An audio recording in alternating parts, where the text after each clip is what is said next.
Okay, my outstanding friends, everybody's worried about autism, everybody's worried about Alzheimer's and Parkinson's and multiple sclerosis and all these other chronic diseases. Even COVID has become a chronic disease with some people. They just never recover from it. Why? Why do some people get better and some people don't? Why do some people get infected in the first place and some people don't?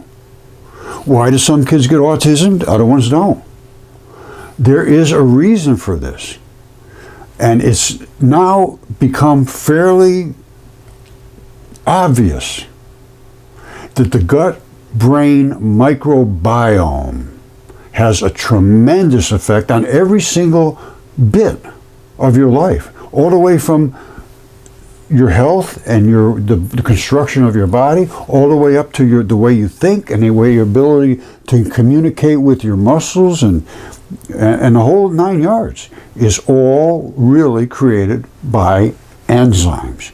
Now I'm going to drag you through this, but I'm going to show you the research. This is a collection of research. I make no recommendations, do this or that. Research has to start, and then you make recommendations after you see the whole research.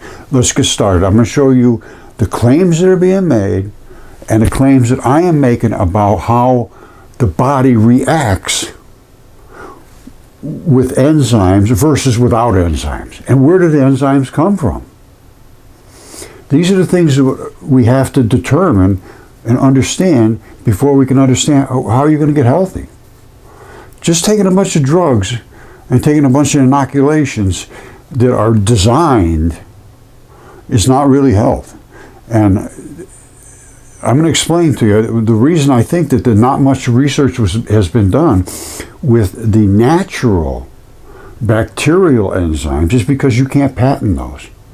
They're living creatures. You cannot patent them. The only way you can patent an enzyme is if you can create it by some kind of genetic alteration, and then you don't have a natural product.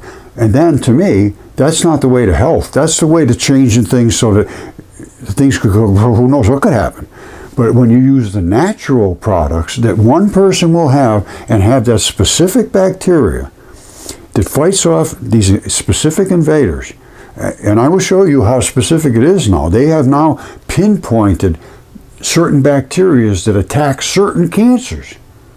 And now they also, we're going to get into this, but I would love to have Robert Kennedy Jr. look into this. I would love to just interact. That's all I'm asking. I don't want to have a job. I don't want any money. I don't want anything about it. I just want to have people understand the research that I've gone through to figure this out. And I think I have it figured out pretty well. We would know within a couple of months or even a month if what I'm saying is correct. And if what I am saying is correct, we can have a real good suppression on a lot of health issues just by getting a database of the bacteria that is in your body. Let me explain in detail. Now, this is the heart of the matter. The role of the gut microbiome in cancer and virtually every invasive disease, because every disease has one thing in common. It invades a membrane. Whether it's your skin, your nose, your eyeballs, your organs, it invades the membrane that surrounds that package, whatever that package is. And that is called the gut microbiome, consisting of trillions of bacteria and other microorganisms that reside in a human digestive tract. Now, they don't realize it's not just a digestive tract, and it plays a significant role in cancer development, progression, and treatment. Now, they think it's only the digestive tract. That is not true. Okay, well, I'm going to get started, but this is all with the backdrop of this new organ that they agreed existed in 2018. It's called the interstitium, and it covers every single part of your body. They claim it's the biggest organ in the body, which it is, and it's a fluid-filled highway, that one right there. Whenever they did autopsies, the fluid was gone. They thought it was just a flat sheet. I discovered there was a fluid-filled highway, and I've been researching it ever since. That was over 10 years ago. And let me show you what that layer does and what the layer below it does. Okay, I'm going to sort of breeze over this quickly because there's no reason to know all these different names. They don't mean much. These are harmful bacteria, and there's many, many, many, many, many more than these that are harmful. And the same thing with the beneficial bacteria. There is literally thousands and thousands and thousands upon thousands of species, and every species creates another enzyme. I will show you that, or it is a worker of some sort. It creates enzymes, which are ribosomes, or it is a gobbler. It goes out and eats up. It's a macrophage, let's put it that way. Now, this is your digestive system. What does digestive mean? It digests. It breaks things down and turns it into food and other products. Well, what does that? Bacteria. And other things that are in your guts, of viruses and all kinds of things. They all work together now. Now, all you eat, and it comes down, it goes through all of this here, and you absorb all kind of good stuff, and then it goes in here, and it gets all festered up, and you break down all your foods and everything. By the time it gets done, you poop. And this is where they get the beneficial bacteria isolated from a stool sample for fecal matter transplant. Now, fecal matter transplant. You have to be sure you don't get pathogens. Yes, absolutely. Or different types of things that they can scan for now. But what's left over from a very healthy person is good bacteria, living, quality, good bacteria. And if it goes into another person's digestive system, it propagates, it lives, it thrives. And then it creates the enzymes. Now, how important are these enzymes? How fast do they work? Why are they so important? I'll tell you why right now. Okay, the two things that you need for life absolutely are bacteria creating the enzymes, and you need the bacteria creating the proteins. They create both. So here it is, yes, bacteria synthesize proteins. Synthesize means they synthetically make them. The bacteria themselves take all these little particles and they twist them around until they get exactly what they want as their protein. Now, do bacteria create enzymes? Absolutely. Here it is right here. Bacteria produce enzymes. In fact, they are a primary source of enzymes. They're the only source of enzymes, creating a wide range of enzymes. That means a wide range of bacteria, because every one of them has a specific enzyme, which is elegant, as I will show you. And it facilitates metabolic, means breaking down your food, to process and break down complex compounds, that's food, in their environment for nutrition acquisition. Otherwise, you don't have little bits and pieces for the proteins to build back up into body parts and so forth. And it also is, the enzymes are for the immunity. They attack. They're attackers. All right, so now we got bacteria and enzymes. Well, they make both the destroyers of things and the fixers of things. It says bacteria enzymes can play a role in both aiding and hindering the host immune system. They can suppress it or they can make it robust, with some bacterial enzymes acting as immune modulators and other as virulence factors that can subvert the immune response. A lot of this they don't really understand yet because of this new interstitial highway. They just don't understand how the fluid-filled highway brings these products to where they're needed to attack. And that's what the enzymes do. They float around, they look for where they want to attack, and bam, they whack it. All right, let me just start with this. All I am asking for is a database from, all we need to do is test the gut bacteria from birth, right at the instant of birth almost, and see what that baby is pooping right away. Is there any immunities in there? Is there any bacteria? Because that's what they're going to do, is increase the number of bacteria in their body responding to what is attacking them. In the local response, in the birth canal, all that stuff. Then after any medical issue whatsoever, before and after any, they should be tested. Not only should they be tested when they're getting antibiotics or vaccines or any of that stuff, they should be tested if they're getting CAT scans or any kind of radiation will damage your bacteria. And I can prove this because of acute radiation exposure causes your guts to go bad because you don't have the enzymes, because you don't have the bacteria. We're going to get into that. But this is all we would need to show one way or other, am I right? We need to get a database of what these kids have in them. When a kid is sick, what does he have? When a kid is healthy, what do they have? What's the differences? And if you see everybody, when they're way up here, has autism on some lactobacillus whatever, well, you give them some of that and see if it fixes it. And we had some success over there in Northern Ireland in some trial studies. Marguerite O'Reilly is doing a fabulous job over there, and she's getting the government involved. It looks like to me they're signing on to this because she's had pretty good success. Now, we need to know before and after. Any shots, any illnesses, any antibiotics, anything that would put a stress on the gut bacteria. If you find a kid is pooping, all of a sudden they got diarrhea, constipation, something's not going right in the digestive, that's all. You got to fix that up and then go from there. If the digestive system's working perfectly, the person should be pretty well healthy, because that means that you're digesting. If you're eating the correct stuff, obviously you're not eating just some garbage.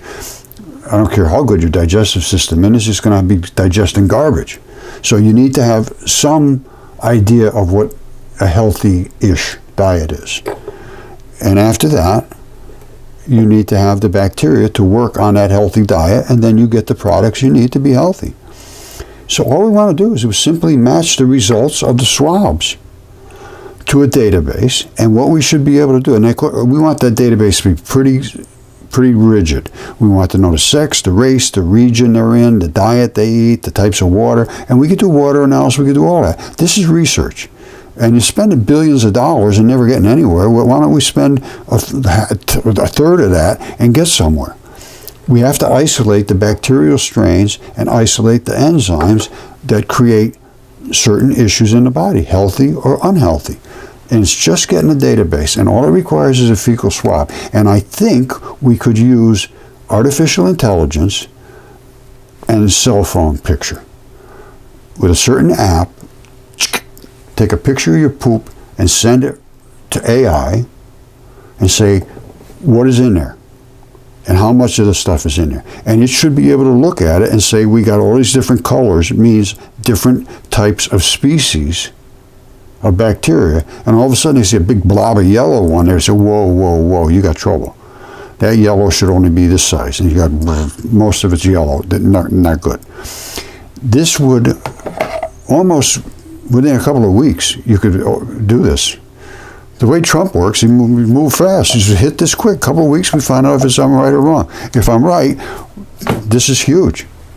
And it is, research suggests a link between the gut microbiome, specifically in multiple myelomas, its potential impact on disease progression, treatment response, studies exploring the role of fecal microbiota transplant. All that is new bacteria that actually lives in you, and you don't have to supplement it with anything. That's the problem. I think it's because there's no money in this. You cannot patent a natural cure of bacteria, which is a naturally thing that should be in your body. You can't patent it. So nobody bothers with the research. All right, let's get to the nuts and bolts. You've got literally tens of thousands of different species, at least, of bacteria living in you. And every one of them either creates a ribosome like this, or it is a macrophage type of thing where it goes out and eats up and devours other things that are in your body. They chase things around, bacteria, and they kill them, they eat them. And then they dissolve them, and then they bring them over to the lymph nodes to dump out the trash. Now, if it's one of these that make the ribosomes, that is your chemistry set right there. And it is elegant, and it is tiny. You could fit 1 million of those in one single cell. 1 million of those. And they float around through your body, squirting these things out. Now, not only are they in your digestive system, they're throughout your body in that fluid-filled highway. Again, not discovered until recently. And I'll bet if you started asking doctors, and I have, they don't know anything about this.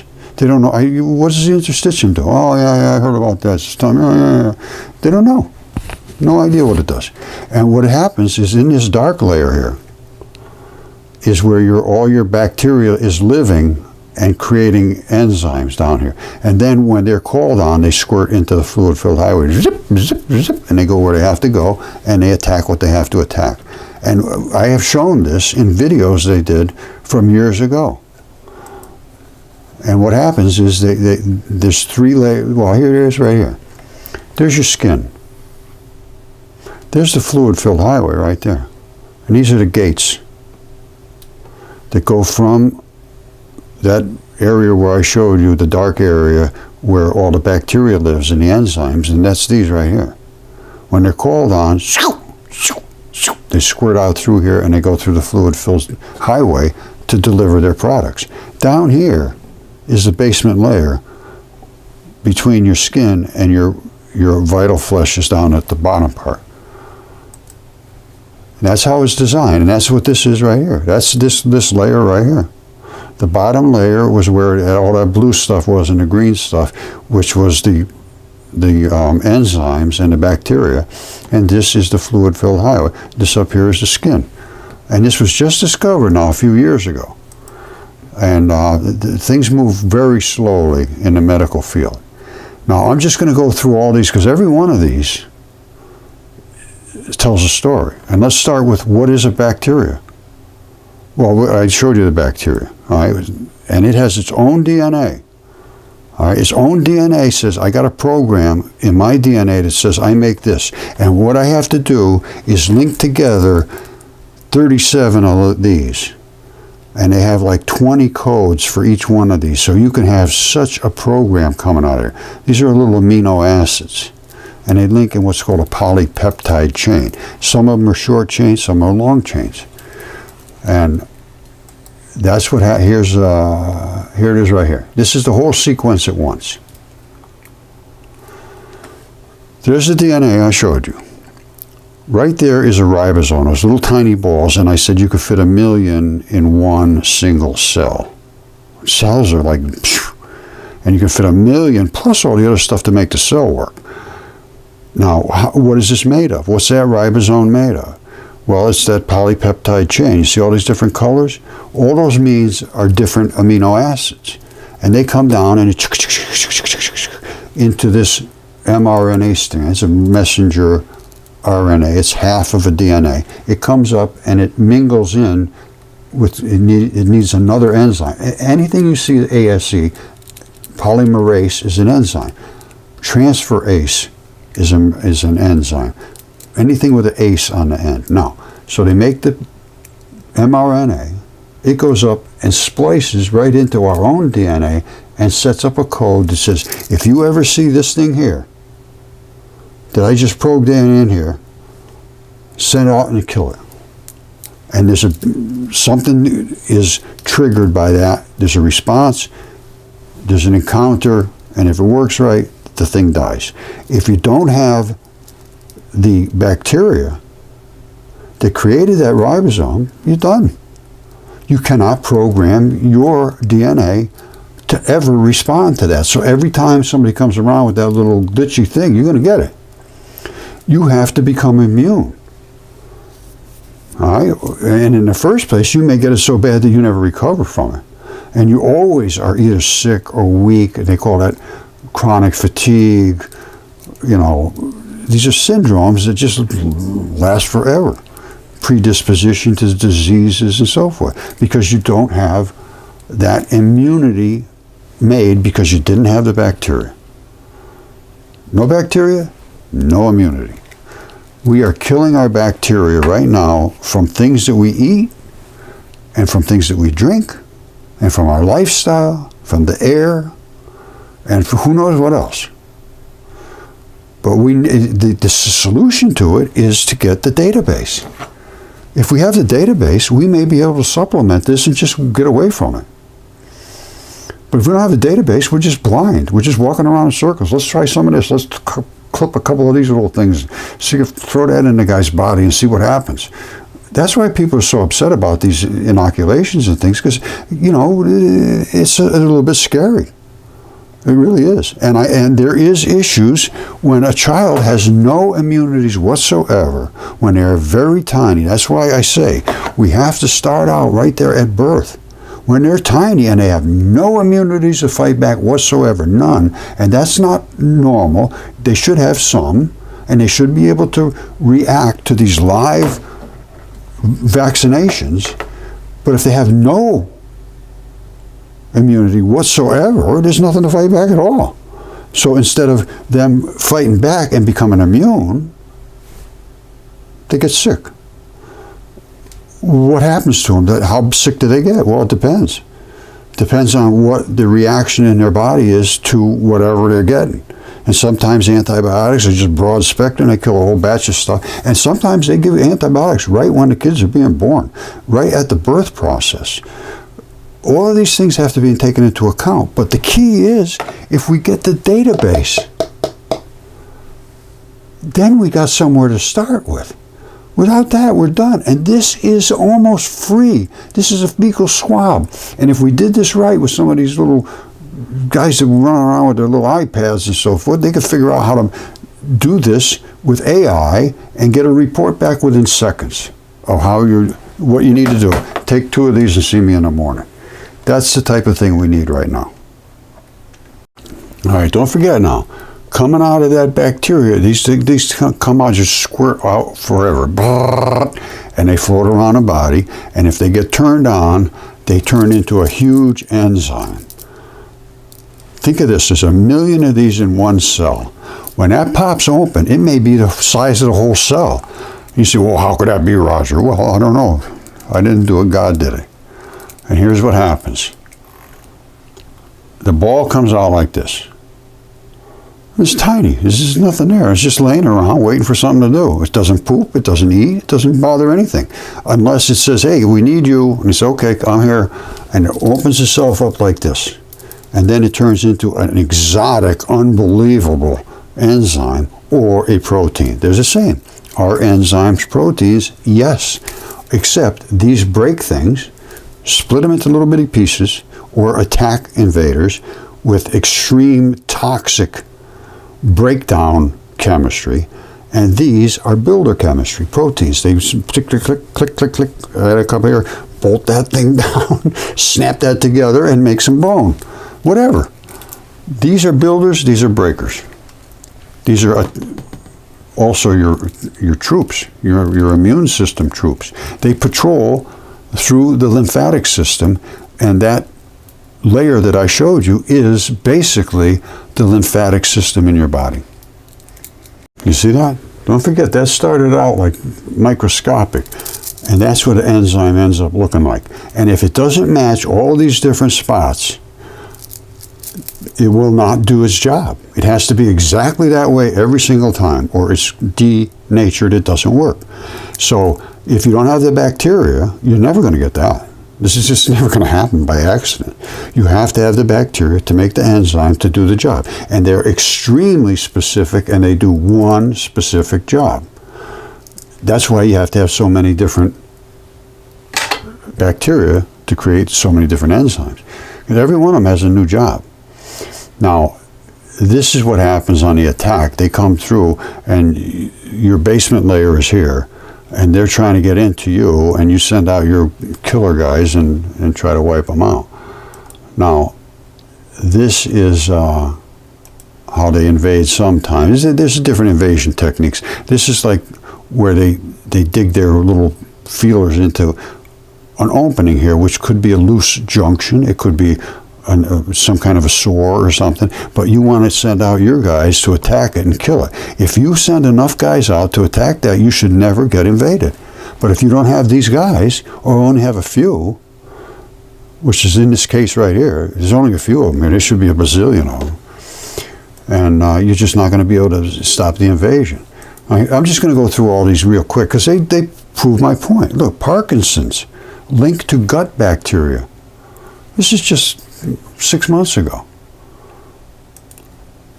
All right, what's this one?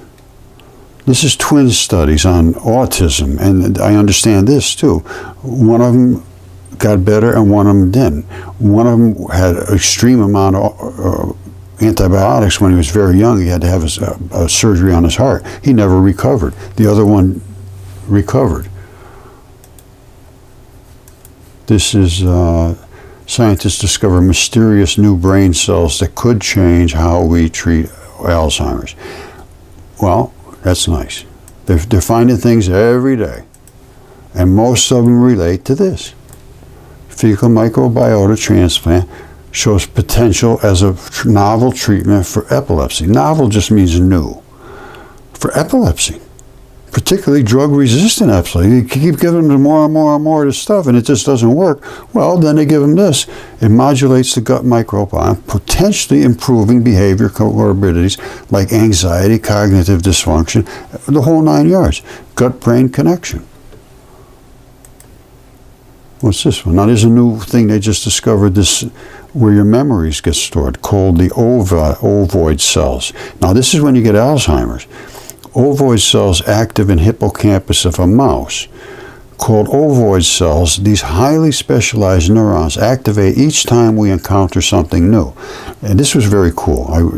Anyway, triggering a process that stores these objects in memory, allowing us to recognize them months, potentially even years later.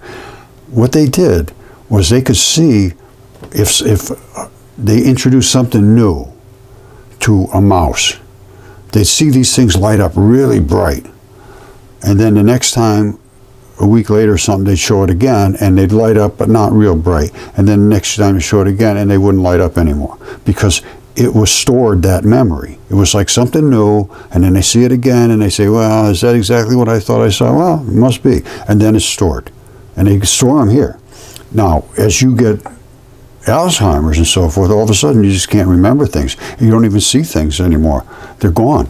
And trust me, I can feel a little bit of that coming on. So it's kind of important to look into this. Now, this is, here's another one, MS. Prescription medication used to treat multiple sclerosis is this Ocrevus. Now, I was just looking at somebody asked me about it. Ocrevus works by binding to a protein. Protein is an enzyme. Binding to a protein called CD20 on the surface of B cells. This binding triggers the destruction of the B cells, reducing inflammation, slowing the progress of MS. We're dealing with enzymes and proteins again. Over and over and over. It's the same story. What do we got here? Antigens are substances trigger the body's immune response. Well, what response? How does it respond? It has to have some bacteria that recognize you have an invader. Then it has to either create something or it has to call on something that it has in stock, which is going to be the ribosomes. Now, if it doesn't have them in stock, it has to create it. How does it create it? It has to interrogate this new invasion and create, literally program, a new DNA code, a new polypeptide chain. To say, if we can make one of these, we can go up and we'll go, and it kills it. And the enzymes don't even get used up. They come up and they kill one right after the other, thousands, millions of them, and they don't even get used up. It's like, I call it click chemistry. They're so exotic that it's just like electrocution, instantaneously though. They come up and they see 1,000 guys, pew, done, they're all done, killed instantly. And it's got something to do with the magnetic bonding in their cell structure is all I can take away from it. Because it kills them and they just wither away and die. And then they got to get cleaned up and dragged over to the lymph nodes. So this is about triggering your immune system. Now, here's where I can tell you that I know this is all related because of acute radiation syndrome. Well, what is that? This is the long-lasting effects of acute radiation syndrome. Can include an increased risk of developing cancers, cardiovascular disease, organ damage, as well as mental health conditions. This can go on for a very long time. And the reason is, when you get irradiated, this is acute radiation syndrome, it means you get pulsed. when that pulse goes through you, and even a CAT scan or any of that stuff, damages your bacteria. Bacteria doesn't like to get shot with radiation. So the bacteria goes bad, and all of a sudden, you start getting nausea, diarrhea, and all that within an hour or two of getting radiated. It's because it killed your bacteria. And if you don't have the right bacteria, almost instantly you will fall over dead. Now, it didn't kill all your bacteria, but it killed enough to cause all this distress. And that's what acute radiation distress is. It's got 100% to do with gut. And then after it works its way in, it starts to affect your skin and everything else because the bacteria isn't there to create the enzymes to protect you. You're done. If you have some left over, it'll start to repopulate. And the place it repopulates, believe it or not, appears to be in the appendix. That's the chunk that's left over after you flush all your stuff out. You always got that backup in the appendix. I don't know if the appendix, I would imagine that gets irradiated too, unless it's got some kind of kryptonite around it or something. See this? Here's the thing about Ozempic. This just came out today. New proteins. That's just nothing more than an enzyme is discovered that could rival Ozempic with fewer side effects. They programmed this BRNP2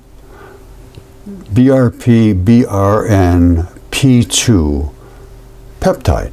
These are polypeptides. This is these chains. They figured a way to make a bunch of these chains to activate particular neurons in the brain in a similar way as GLP-1, which is the Ozempic.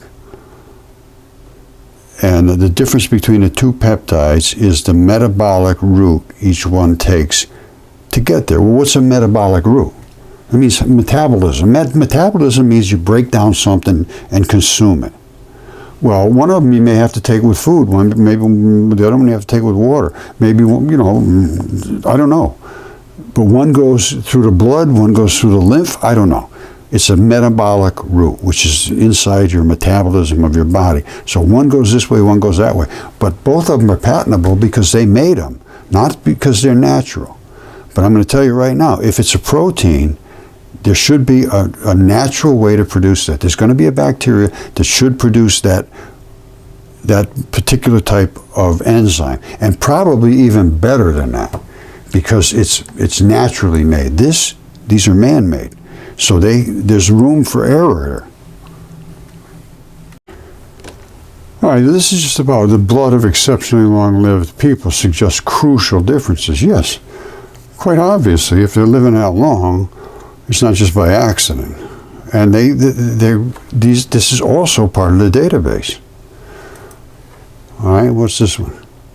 Oh, tattoos, you've got to be careful about that. They're finding that they're leading to skin cancer in some cases. And what it is, it's penetrating, getting down into that interstitial layer. I worked with people 10 years ago, and they were telling me that they were finding tattoo ink down in the fascia of the organs, deep inside the body. And at that point is when we started to realize it was a fluid-filled highway.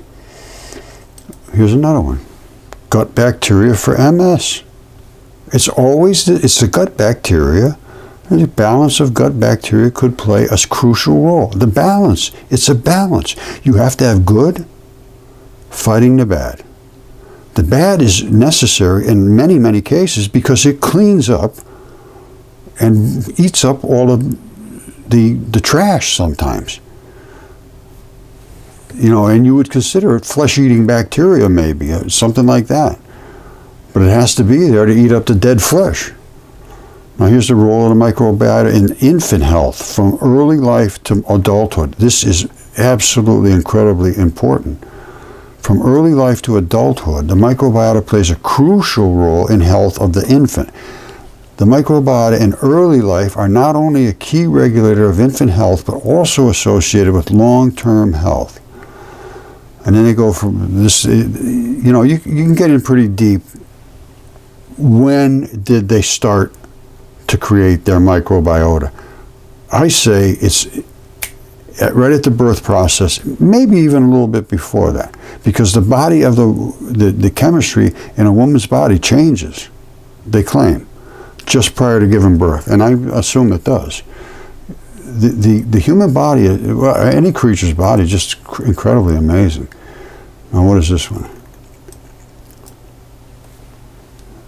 These OSU Portugal undergraduates discovered that sulfortin, a plant-derived compound, but it's an enzyme-ish, inhibits an enzyme.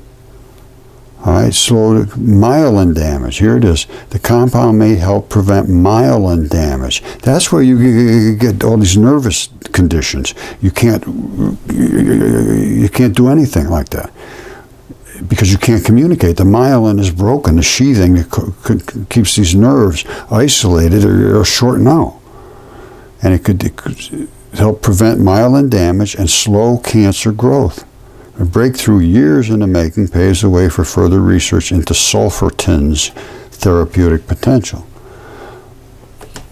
There's a lot of things we need to look into, very simple things. This is not even hard to look into these things. All right, I'm going to show you how bad this is.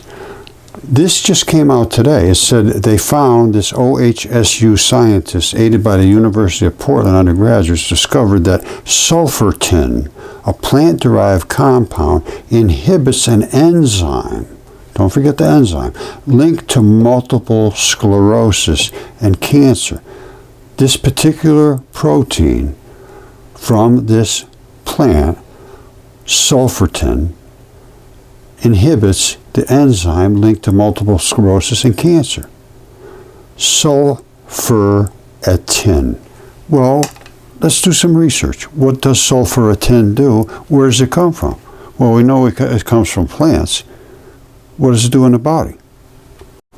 Okay, this is myelin damage. Multiple sclerosis. The compound may help prevent myelin damage, slow cancer. And this is from this plant-derived compound, which they know about for years.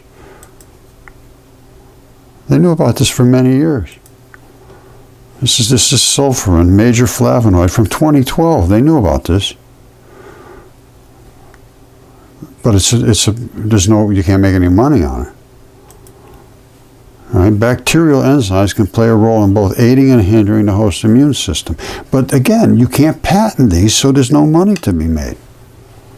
That's the problem. All right, let me just keep running through these. So we know, they've known about this forever. Everything is related to an enzyme. You can't work fast enough. Now this I thought was interesting. She's leaving the Department of Health, National Institution of Mental Health. Well, since 2015, she's overseen a significant research funding portfolio, shaped the national agenda for mental health research. I didn't see any, and then they talk about fostering collaboration between institute extramural and intramural research. In other words, they want to work with anybody, and they want to work within themselves. No, they didn't work with anybody. As far as I could see, I had no help whatsoever, and I tried over and over and over. She's going into the education system now to teach people whatever she teaches.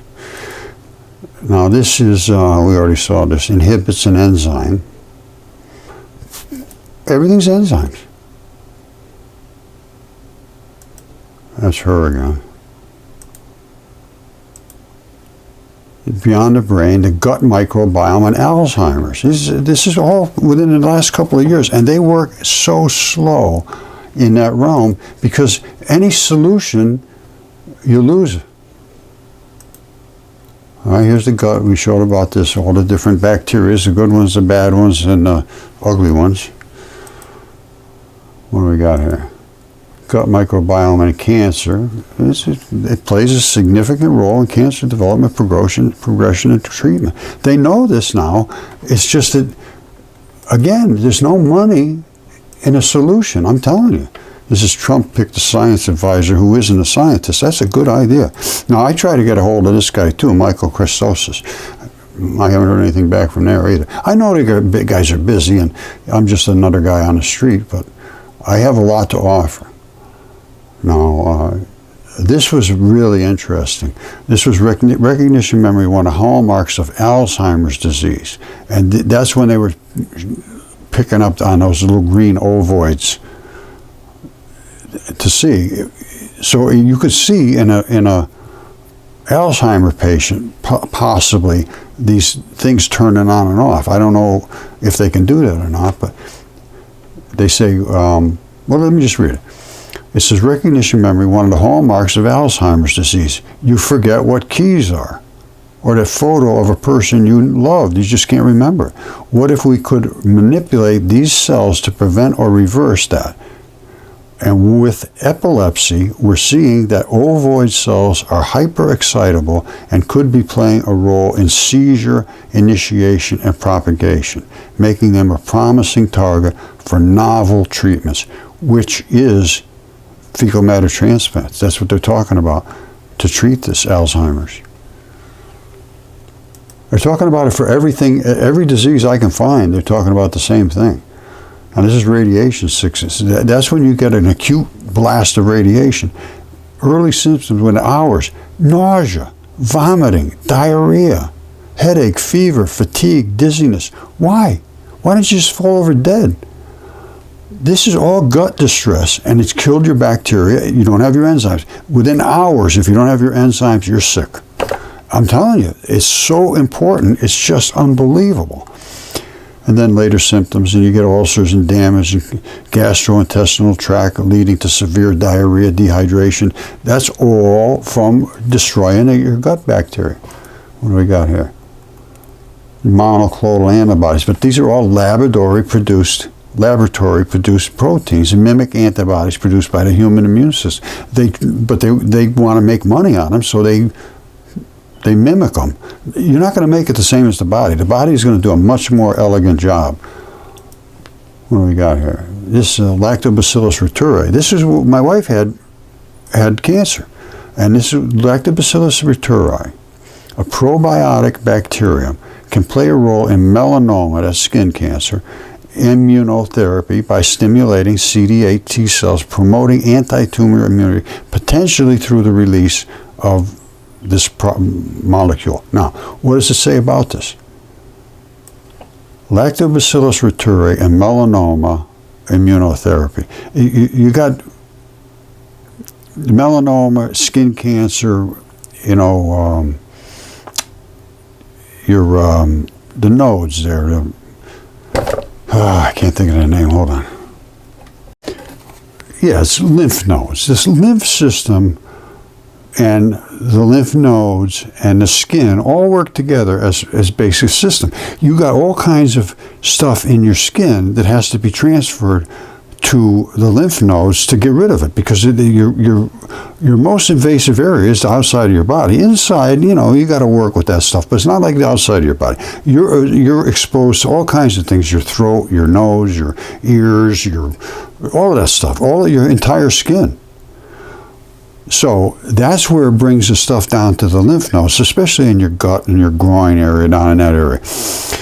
Now, this lactobacillus and melanoma, skin cancer, lymph cancer, lymph nodes and so forth, this L. reuteri can travel to the melanoma tumors. It goes there, and it releases this 13A, a dietary tryptophan metabolite, which in turn boosts anti-tumor immunity and enhances cancer immunotherapy. Now, my wife had this cancer, and she doesn't have it anymore. She went through the treatments, so I'm not going to say this is what helped her, but that's what they're saying. It travels to it, and it eats up that cancer.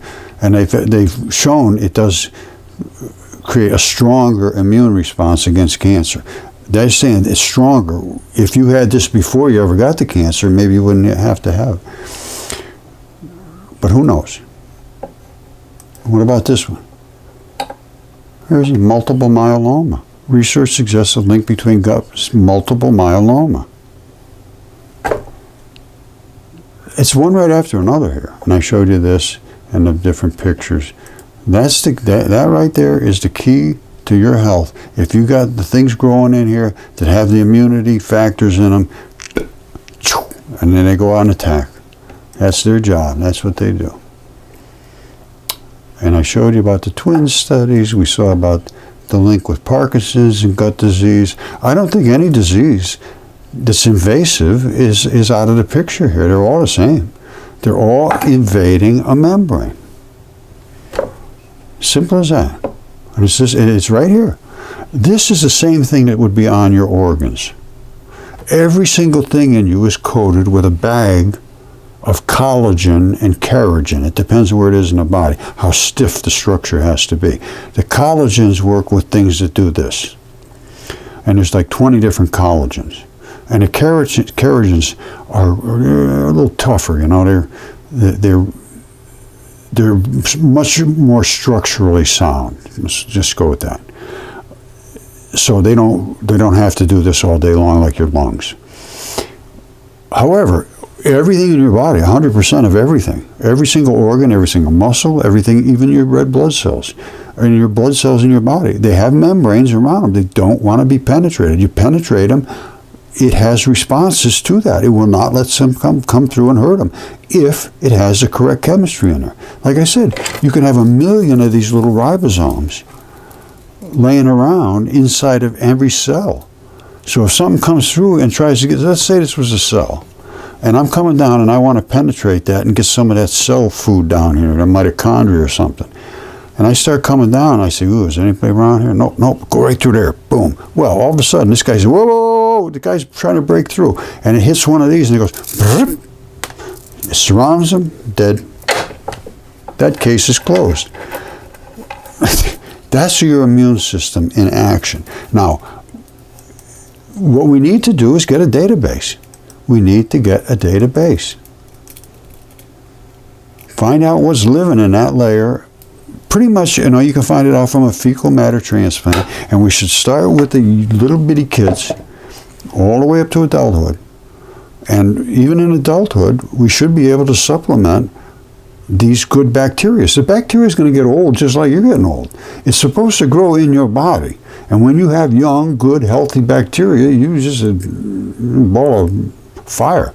But then as you get older, that fire gets a little burnt out, you know. Get to a point where it's just smoldering. I think I'm there now. So this is important. RFK saved my life. Okay, I'm sorry, I couldn't help myself. But I'm telling you, I'm getting close. I'm getting close. You can, as you get to this age, you know, I do research on myself. Everybody does. But I go a little deeper on it. And I can see, I'm trying to evaluate the decline. But I know for a fact, I have trouble coming back with words. You know, sometimes I get confused. I have trouble hearing and understanding people speaking fast. That is hard for me. And I want to be a research, you know, part of the research study. Find out if I can help myself. But I need some researchers to work with. And we could save literally billions and billions and mega billions on healthcare if we could use these natural proteins and enzymes. And, you know, once you isolate them, and you know these different bacteria, you could grow them in vats. They grow. They can grow. They will grow, and they grow in your body, and they stay growing in your body. If you kill them, though, now you're in trouble. So once we isolate these things, and the important ones for sure, and there are several very important ones, and I've focused in on a little bit of that too, because I've been working with everybody in the world that has been working on the fecal matter stuff and the different enzymes, and there's only a few, basically very few. So once you isolate that particular enzyme created by that particular bacteria, you grow the bacteria in a culture, and you could grow vats of it. It's just that you cannot patent that, so somebody else can do it too. So you end up with the cheapest guy. Actually, everybody has a right to health. Nobody should force you to pay $1,000 a month for Ozempic. That's what it costs, $1,000 a month for Ozempic. They just found a bacteria. Well, not a bacteria, they found an enzyme. But an enzyme is always a product of a bacteria. All they did was say, let's take this enzymatic type of thing and click a couple of little molecules on it and see what it does, basically. And wow, it works to mimic what a protein would do in your body, made by a natural product that would be just living in your body. No $1,000 a month. No excessive compulsive eating disorders. And, you know, with the right level of bacteria in your body, you should be just about good for anything. But we need that database, and we have to start it. And it can be done almost instantly. Again, swabs. Click. AI. Boom. You're doing fine. Or AI. Click. You got problems. And they could probably just prescribe you the different types of bacteria you need to balance that. And with AI, after a while, you could send it back in and say, did that do the job? And they say, oh, no, well, now we're discovering that once you take that, you got to take some more of this. And AI would figure that out. And it wouldn't take long. We just, there's going to be relationships. We need to see the relationships. And the one relationship that is undeniable is that every single invasive disease penetrates a membrane. Undeniable. Why? And I think I also know that there is a difference in the chemistry of every membrane in the body, or every organ in the body, because it's protecting different things, acids, salts, who knows what, and that membrane surrounding it has to accommodate that kind of chemistry. I would assume that membrane itself is probably a different type of material, a different type of collagen. But in addition to that, I would suspect that the fluids that surround it would also be a different type of fluid. Although I don't know that for a fact. The only way we could do is do some research and just see what's in these different organs. And it's not a big thing to do this. This is simple stuff. I need to talk to RFKjr. I know exactly what to do this study, and in 2 months I walk away, you do anything you want. I don't want to be that involved. Well, I do want to be involved. I find this fascinating, and I find it exhilarating. And I would like to have it help me in my later life, and my wife, and my kids, and everybody else. So this is not, I'm not trying to do this to make money. Money has absolutely zero to do with it. I got enough. I don't have that much, but I got enough to get by. And so I don't need anything from anybody. I don't want to be on any payroll. I just want to be involved. All right, thank you. I love you all.